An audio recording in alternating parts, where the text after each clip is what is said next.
What made you nope out of a friendship? Welcome to Reddit Rundown. Today, we will share again one of the top posts in Reddit's Ask Reddit page. I was the only one starting conversations, so I stopped talking and we never spoke again. She started using me as an alibi when cheating on her husband, didn't even ask me first. Not that I would have agreed to it, it was so audacious. And her husband was a super nice guy that I really enjoyed hanging out with, and she ruined that friendship too by using me as her alibi.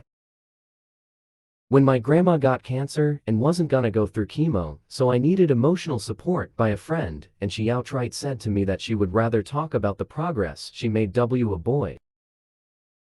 My kidneys failed, they healed up. Then I got a funny looking lab test a few months later. I told a friend, I think my kidneys are failing again. She sighed loudly and said, and what's that to me? She'd just been complaining about her stupid, lazy coworkers for about half an hour, but she couldn't bother to listen to me. That was the last time I talked to her. My kidneys were okay though.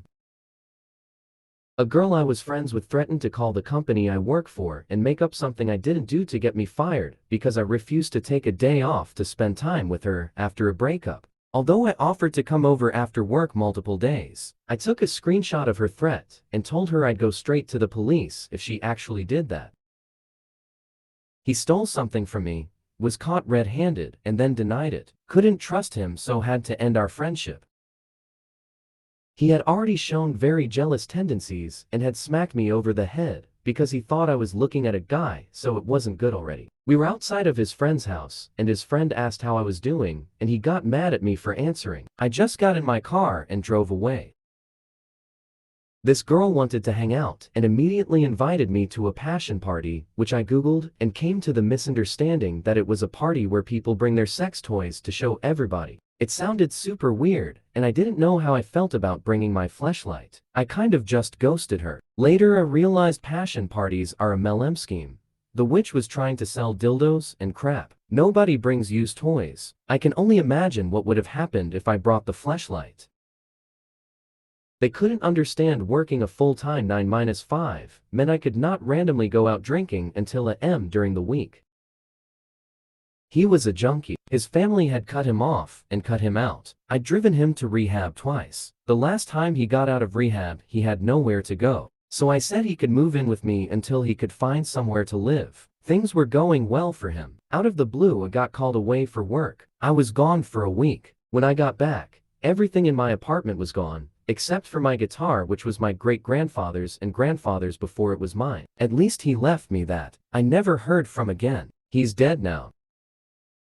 My brother came to pay me a visit. After spending the entire day with my girlfriend, it was time to see my brother, as we hadn't seen each other in quite some time. We made some snacks and are set to begin playing Loader, which we both enjoy. She dialed my number and had a lengthy phone conversation with me. I mentioned that my brother is waiting for me, and she responded that I am not allowed to spend my time with anyone else since it belongs to her. It was the last time the two of us spoke.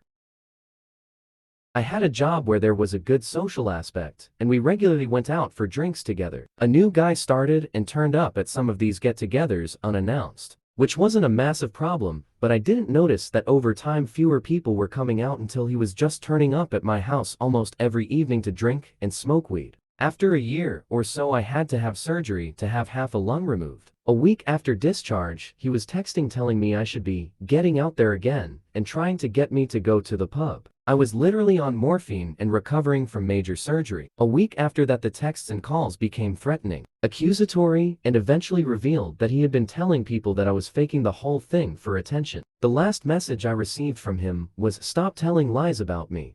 I'm asking you politely once. Next time you'd best watch your back." I not left the house or interacted with anyone who knew him, as I'd barely left my bed. Dude was literally making threats based on his own delusions. I'd already tried to reduce contact as he'd get drunk and start talking about how he kicked in his neighbor's door because they were walking around in the flat upstairs in the middle of the night, and other such stories of an extremely antisocial personality. She was flying to Ireland to meet some guy she'd become friends with online and wanted me to come with her so she wouldn't be alone on the flight. I said sure, why not? I love traveling and I also don't want you to get murdered. The guy turned out to be both real and very nice. But she spent the entire time we were there putting me down in front of him to look cool. I didn't even like the guy. I was living with my boyfriend, but she was so threatened for some reason. By the second day of getting mocked relentlessly, I was like, crap it, and spent the rest of the trip exploring Dublin on my own. Once we got home, she and I had a conversation where I basically told her, I don't think either of us thought that went well, and never talked to her again. When we were driving, and he was in the wrong lane driving into oncoming traffic for a good 5 seconds. He was high and drunk, and I never hung out with him again. Edit. I didn't know he was drunk.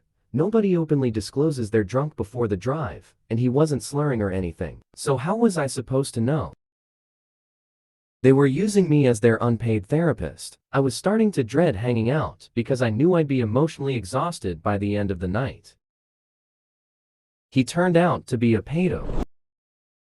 I've been married for 6 years. She started out thinking she only had occasional bouts of sadness and anxiety, but things quickly spiraled out of control. When she threatened to stab me in my sleep, I moved away. We had already been a number of couples and individual therapists, but she would not accept medicine. I contacted her to arrange a meeting and try to get some closure, but she cut me off, saying I wasn't permitted to leave her and that she was punishing herself by sleeping with 2 other men. I simply ignored her phone number and filed for divorce at that moment. I hope she's doing well, but I'm pleased I'm not in danger.